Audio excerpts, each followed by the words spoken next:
அனைத்து மலையாள சகோதர சகோதரிகளுக்கும் இந்திய ஜனநாயக கட்சித் தலைவர் டாக்டர் ரவி பச்சமுத்து ஓணம் திருநாள் வாழ்த்து. அன்பு, ஒற்றுமை, அமைதி, சகிப்புத்தன்மை ஆகியவை பேணி வளர்க்கப்பட வேண்டும் என்பதை மனித சமுதாயத்திற்கு ஓணம் திருநாள் உணர்த்துவதாக நெகிழ்ச்சி.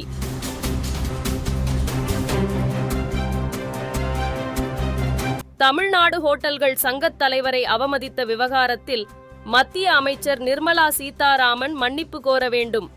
நாடு தழுவிய போராட்டத்தை கையில் எடுப்போம் என செல்வ பெருந்தகை பேச்சு.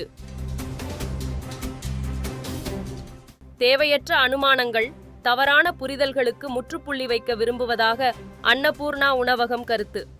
இந்த எபிசோடுடன் இதனை முடித்துவிட்டு வழக்கமான பணிகளை மேற்கொள்ளலாம் என எக்ஸ் வலைதளத்தில் பதிவு. உத்தரகாண்ட் நிலச்சரிவில் சிதம்பரத்தை சேர்ந்த 30 பேர் சிக்கித் தவிப்பு. நிலச்சரிவில் சிக்கியவர்களை மீட்க முயற்சி மேற்கொள்ளப்பட்டு வருவதாக கடலூர் மாவட்ட ஆட்சியர் தகவல்.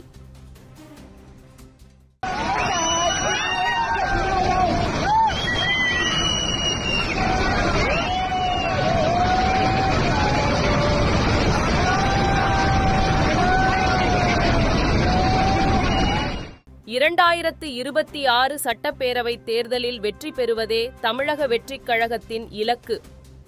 சாதி, மதம் கடந்து மக்கள் சேவையாற்றுவோம் என விஜய் கட்சியின் பொதுச் செயலாளர் புஸ்ஸி ஆனந்த் பேச்சு.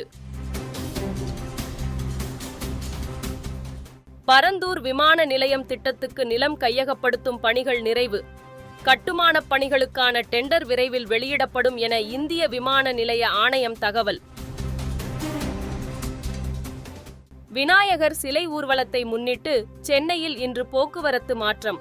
பாதுகாப்பு ஏற்பாடுகளை தீவிரப்படுத்தியது சென்னை பெருநகர காவல்துறை.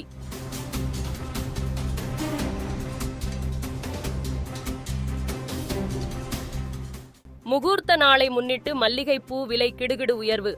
1 கிலோ மல்லிகைப்பூ 2000 ரூபாய் வரை விற்பனை.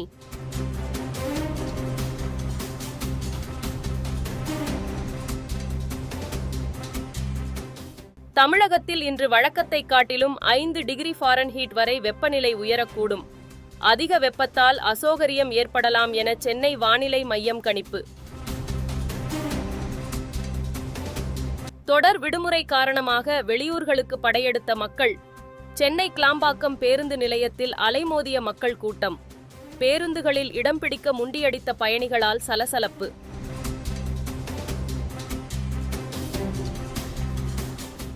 சென்னை கடற்கரை தாம்பரம் வரையிலான புறநகர் ரயில் சேவை ரத்து. இன்று இரவு 7 மணி வரை ரத்து செய்யப்படுவதாக தெற்கு ரயில்வே அறிவிப்பு.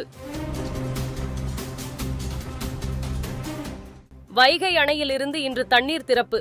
மதுரை மாவட்ட ஒருபோக நெல் சாகுபடி பணிகளுக்காக தமிழ்நாடு அரசு நடவடிக்கை.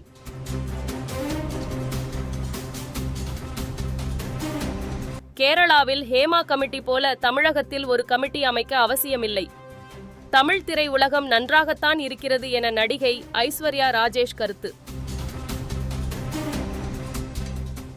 வடகொரிய அதிபர் கிம் ஜாங் உன்னுடன் ரஷ்யாவின் பாதுகாப்புத்துறை அமைச்சர் சந்திப்பு. இரு நாட்டு பாதுகாப்பு ஒத்துழைப்பு குறித்து ஆலோசனை நடத்தியதாக தகவல். சீனாவில் நடைபெற்ற ஆசிய சாம்பியன்ஸ் டிராபி ஹாக்கி போட்டியில் பாகிஸ்தானை வீழ்த்தி இந்தியா வெற்றி.